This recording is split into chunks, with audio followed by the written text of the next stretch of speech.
So Dylan's getting in on this one. I guess. I don't even know what we're talking about yet. He just says you want to be in this one, so. Well, I know, we talk over our videos ahead of time, and I knew Dylan this would be one he could really contribute to. And we talk about this stuff all the time anyways, but the topic is there's people that want to take care of their land 365. Sure. And I remember back when I joined the QDMA in 1997 or 8 or something like that, and started getting quality whitetails, got really involved in the QDMA, life member. That was kind of the thought. Sure. Yeah. I mean, it's all about wildlife all the time, right? Which we do care about wildlife all the time. It's just that you don't necessarily have to think about deer all the time. What's interesting, you just said think about wildlife all the time. Now there's wildlife species you can take care of 365. Absolutely, yeah. Deer's not one of them. Right. And what I found is the more that you try to take care of deer, and you and I were talking about this, the more you try to take care of deer 365, what happens? The less efficiency that you carry for when you actually want those deer on your property. That's the way I think about it. It's almost like I would want to think about it as a roller coaster of during the fall, that's when I want deer on my property because that's when I can hunt them. So rather than worry about them all year, where then you're sacrificing that efficiency and the holding power that your property is going to have in the fall, focus on the fall rather than give up that efficiency other times. And there's some reasons. I actually made some notes for this in my head, but Sorry. But you did. But I did. But one of them was I looked at financial loss. Sure. Yeah.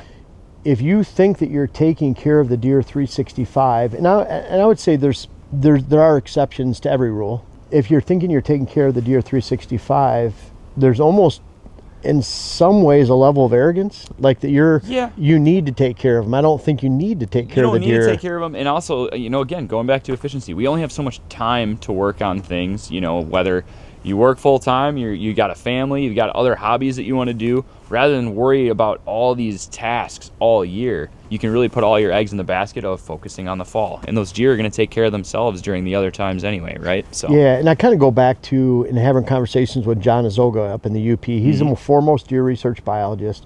And even in the UP of Michigan, where we averaged in Munising, where I was based, I was 180 inches of snow a year. The northeast corner of the county, up by Melstrand, was 293 inches. Okay. And so the thought is, man, I want to do my best to take care of them all year. And John pointed out the deer have 5 times or more food than they need during the summer months, spring, right, summer, and early fall, than they actually need. And so when you're trying to provide food at that time, it's no wonder they don't hit your food plots too much because they have food everywhere. Absolutely. Yeah. And then again, I mean, look at what you're sacrificing then if you're worried about that in the spring and summer, what you could actually be putting in the basket for that fall time. And I think one of the other points, money, being more efficient, which if you're being more efficient for your fall, that means you have a better hunt too. So we're not mentioning, that. I mean, that's a big part of this. If you're, for example, UP in Michigan, let's say I attracted all the deer in the area to a 5-acre bean field and they just hammered it all summer. Well, then the amount of deer that you're putting deer on top of deer on top of deer, it's a very stressful situation. Yeah, absolutely. Fawning grounds, competitive fawning grounds. Definitely. Does and fawns interacting with each other that shouldn't interact with each other. And that kind of brings back to that next point. You have monetary, you're spending resources, time, you're not improving your hunt, you're not making your hunt as efficient, you're not doing it at the right time.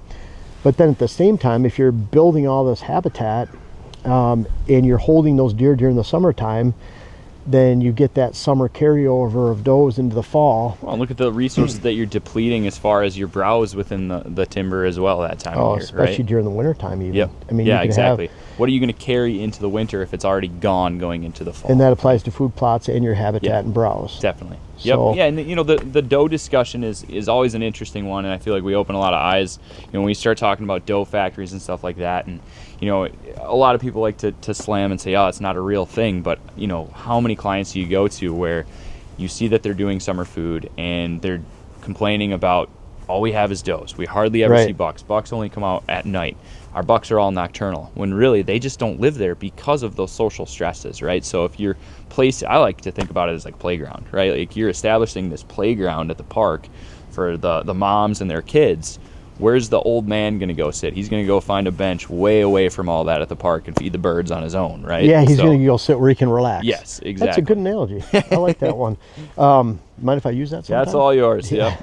But But no, it really is. If the property is full of does and fawns during the summertime, they're going to be there in the fall. So you could be spending resources thinking you're doing a great job when you're actually hurting your hunt, shooting yourself in the foot, and hurting your habitat because they're eating it out of house and home before the hunting season even begins. Yeah, definitely. And so going back to the John Azoga days and his advice was to give them as much as you can right before the season, because they have all they want in the spring, summer, early fall. Where they're starting to lack is October, November. So send them into the deer yards, because they would travel 10, 15 miles away to get to a deer yard.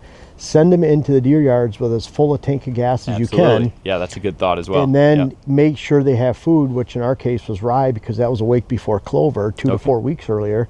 So when they got out of the deer yards, they had something green to eat. Right. And right. I even had someone, it was kind of, they had some of these quack, like biologists up in the UP, and one of them would talk about on a radio program on Saturday, but he actually said that he worried about the deer I was sending to the deer yards, and they would be these super deer that had food plots and good browse, and they would actually outcompete with the other deer in the deer yard and deplete other people's populations, because those deer now would have died while mine lived. That's a very interesting thought. Yeah, that's people really you're getting in the weeds there pretty good. Yeah, you're really really searching for answers there. But but that's the whole thing. Look at it like there's so many people out there, and this kind of goes back to even building the habitat and having too many does, because we work with a lot of great people. Yeah.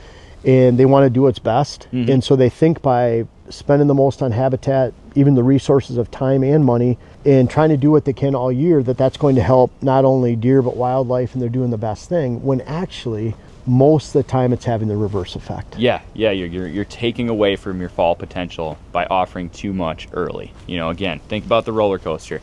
What you give here takes away from what you can build here, right? So kind of what are the answers?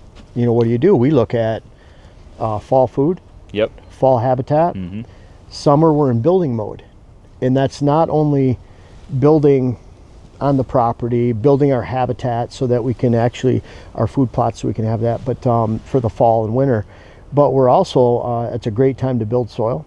So instead of building your food plots, you're building your soil. You're not growing food plots for later. You're also not worried about being out there and blowing those deer off when you're putting up your stands, doing your trail cameras, doing the food plots. You're not worried about blowing off your mature bucks at that time of year, because really they shouldn't be there anyway. And that's why I had Dylan join me on this. I knew he would just that was the last point. Absolutely. He just kind of flowed right into it. And that's where, we're out here right now, and kind of the one reason we sat right here, I didn't even tell you this, but one of the reasons, this was Ocho's stomping ground.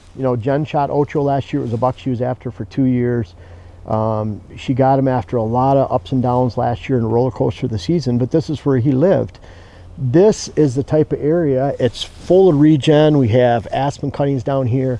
This is a great spot that is the opposite of what we need during the summer. That's a very good point. I mean, we were just talking about on the way down here, you can see where Jeff has done cuttings. I don't remember if that was 2 or 3 winters ago. There's been a couple different, because we started up here 4 years ago, and then... I mean, this used to be wide open hardwoods, and it's just been incredible to see all of the stemmy browse and just junk that's come into there, and how all of a sudden there's bedding and browse and just way more sign here than there was 3-4 years ago. And really building for fall and winter. Yep. So yeah, we're sacrificing that summer open overstory habitat and focusing on that fall habitat. And Ocho was like a prime example of a buck that would slot into this kind of habitat that time of year. Shot right over there about 150 yards, I'd say. Pretty dang cool. So we're down here. We could care less about coming in here right now. Sure. Because if the deer are here, they're not supposed to be here anyways. And not to say that some aren't. Ocho was actually here during the summer off and on, but he really locked in the fall. Yeah, definitely. And so that's kind of the point. Bucks have a home range usually where they're at. During the summer is not where they're at during the fall.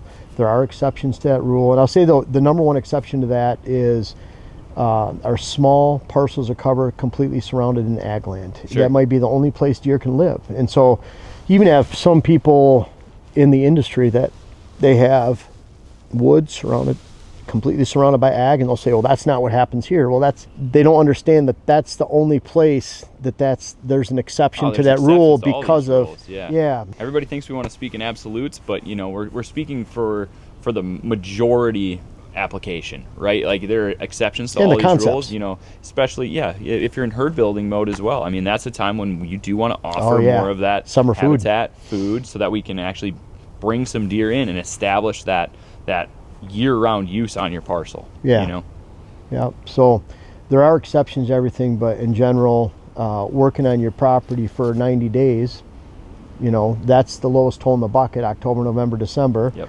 And then after that, it'd be September, January. And really what you find, especially in small properties, and I'm saying 500 to 1,000 acres or less, that you only can fill those 3 months, maybe 4 months. And if you want to cheat towards one side or the other, January, February, March is way more important than July, August, September. Think about how the resources are just dropping, just plummeting once in you every get to area. the end of the season and your food plots are being depleted. Agriculture's long gone, getting buried in snow. You know, just a quick story out of a previous client in New York that, you know, very, very low deer density, low deer numbers. And this last year he's sending me pictures of sheds that he's finding on his parcel, and he's like, it's amazing how this fall food has carried over, and now the deer are carrying over and using his parcel later. And that's one thing, you know, we never looked at if you have antlers that's, you know, either great or not great, but, you know, most of them are dropping around here and sometime in end of February, March. Yeah, yeah. And by then they've made it through the winter pretty well, and it's absolutely. pretty decent. Yep. So, but you'll find that the longer your fall food lasts, and the better you're doing of a good job in the fall, that carry over that winter eventually leads to more antlers too. Yep. So, but anyways, hope you enjoyed this segment of the Jeff and Dylan show. But let's go. Hey guys, thanks for watching the video all the way to the end. I really want to remind you about our food plot seed company, Pure Wildlife Blends. I even have clients that don't realize we have our company, but the food plot seed blends are flying off the shelves, and that's a great thing, and that always happens this time of year. I encourage you to check out everything. Again, purewildlifeblends.com, links in the description. But at the same time, we always carry inventory. So if you are the type that puts it off to the last minute, order it in July, we'll have it. But in the meantime, check out purewildlifeblends.com. We have a lot of different seed blends, pollinator blends, wildlife blends, switchgrass, everything that you need to plant great food plots and great wildlife plantings this season.